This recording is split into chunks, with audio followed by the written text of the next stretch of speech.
What is up, guys? This is a series where we take a look at 7 picks over in Korea that are doing really well so far with this new patch 6.12. As always, we're looking at these guys in Korea because the patch hasn't been out that long and they play more than us, they theory craft more, which normally means they find these new kind of champions just a little bit earlier than we would. So we're going to tweak this a little bit as well, have my overall best pick, one for low elo, one for high elo, and then 4 others just in general. Before we jump in, I just announced my new gameplay commentary channel and added that to the giveaway as well, so you can get more entries now as a thank you for subscribing over there. The link is down below to all of that stuff. Anyway, so the monster pick for this patch at the moment is Malzahar, both for mid and top actually. Jungle Malz is pretty dead, like let's be honest. After the changes, he doesn't really do very much, and it's taken people a little while to realize just how strong he is in a solo lane. To give you an idea, he has the highest win rate mid lane, 3rd highest top lane at the moment, and he's been kind of climbing up there the past few patches. He is very strong anyway, just in general, but it's also a lot to do with kind of the other common mid laners right now. Victor and Azir are the most common over there at the moment, and he does well versus both of them, but he actually absolutely crushes the other two, Twisted Fate and LeBlanc. Most people are maxing their E now, so they can kind of poke from range, they can push very hard, and they have this like one combo burst as well, all while being very tanky actually. LeBlanc, Twisted Fate, even Azir really can't keep that minion wave early out of their tower at least. If they try, they'll have to use all of their mana and abilities to do it, which means they can't use them on you. This is giving you like a natural just lane advantage, like you'll get more creeps than them because they'll lose them to the tower, and with lane actually meaning more, I just think he's a pick that is very hard to shut down and easy to have an impact with. That's kind of why I think he's the overall best pick, like to me in Korea right now, because you can just take this, use it in your games and consistently do well with it. Your damage in teamfights is very high anyway, but you have this kind of lockdown which is perfect for bruiser types like Irelia or Jax, any kind of those champions. You're able to get them as soon as they jump in and kill them before they move again.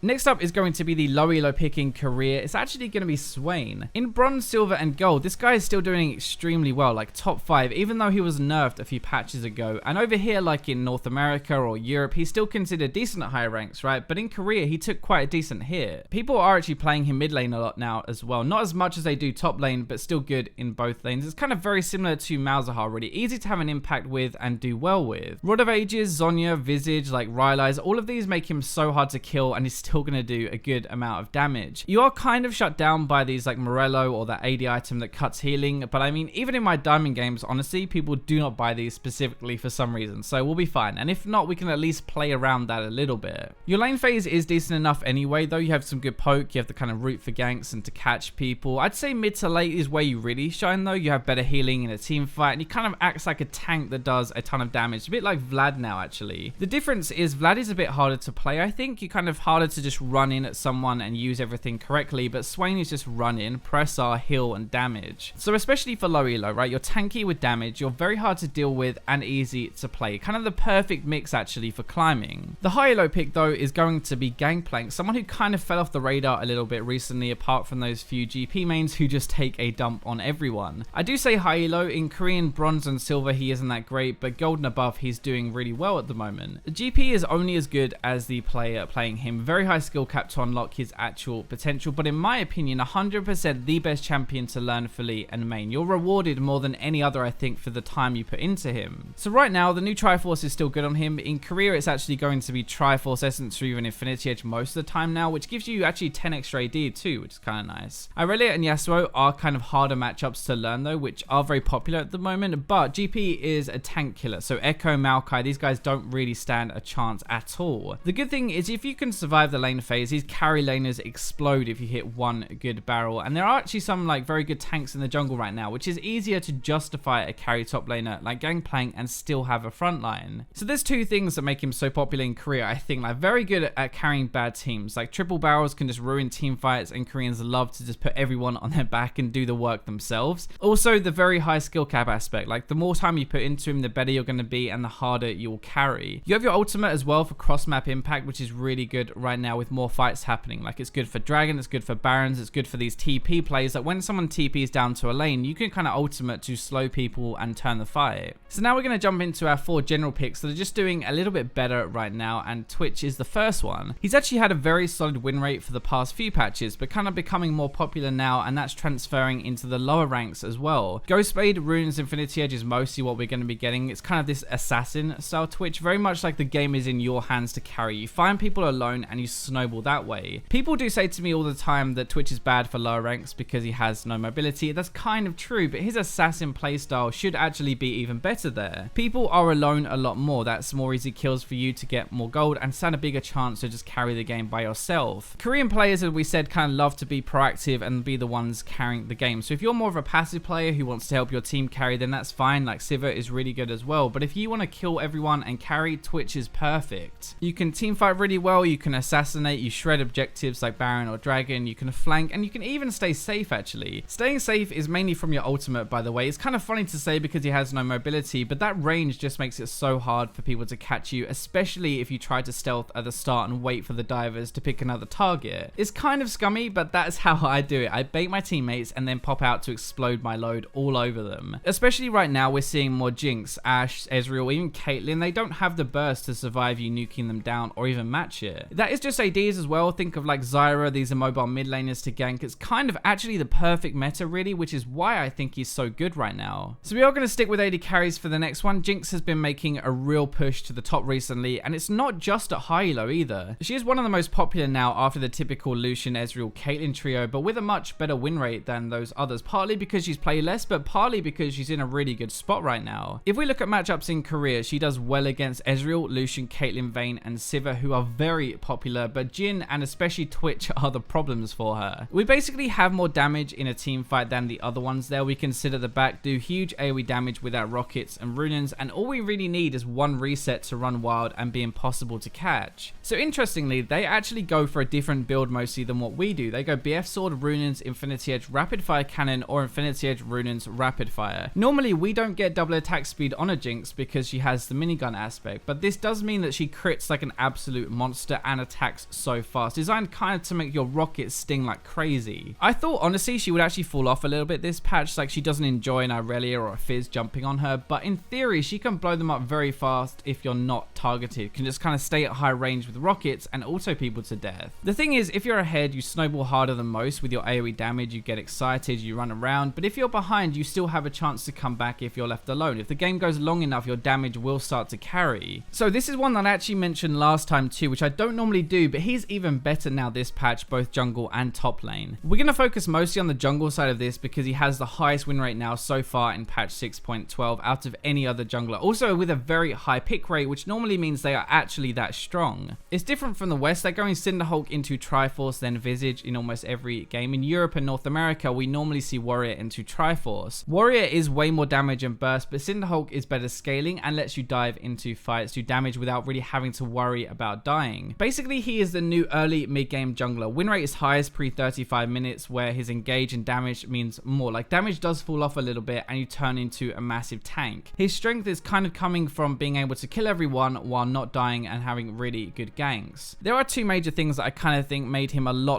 better. So Ghost got buffed, which is really nice for him, and also the Triforce got changed to give cooldown reduction. The Sheen is also really good with him. In bronze, he's not that good, but he's better silver and above. Popular as well, good KDA and good win rate. So normally the three together is a sign that this pick will actually stay at the top throughout the patch. I actually really wanted to stick Pantheon in this video to end it because he's doing the best top lane right now in this patch. He crushes these carry picks and is definitely really good. Apparently though, I have a little bit of an obsession with Pantheon according to you guys in my video, so here you go. You know he's crushing it right now, and we're going to go into a lesser known one. This is one that is kind of like gold and above where he really shines, but Aurelion Sol has been like their sleeper pick for a few patches now. He's had a top 5 win rate for a while now, not a high pick rate, but very successful when he is picked. We've actually seen him a few times in the LCS and LCK too, but it seems to be very like matchup dependent, I think. Probably one of the best roaming champions in the game though, if you can aim things properly. Not easy, but he is rewarding. You have really good damage, is persistent and burst, which is rare, and I honestly think he just feels like really clunky, so nobody really plays him, but he can be really good. Against like a Victor or a Fizz, he seems to get royally dicked on right now, just according to Korea anyway, but against like an Azir, LeBlanc, Twisted Fate, he seems to dick on them really hard with a very high win rate. It definitely has this kind of element of surprise to it right now. Like honestly, how many of you even know what all of his abilities do? Because I honestly don't actually know every single detail of his ability set. When you lane against someone who knows how to play that champion, but plus he knows how to beat you with it, and you don't know how to beat him, that knowledge gap is what's making him destroy certain matchups. I've thought about mentioning him in a few of these videos actually, like for a few patches, but finally I feel like he's doing too well in Korea just to not stick in here and talk about. So let me know what you guys think of these picks. Remember to like, subscribe, comment, and share. And I actually have a new outro song to show you guys, so let's go to that.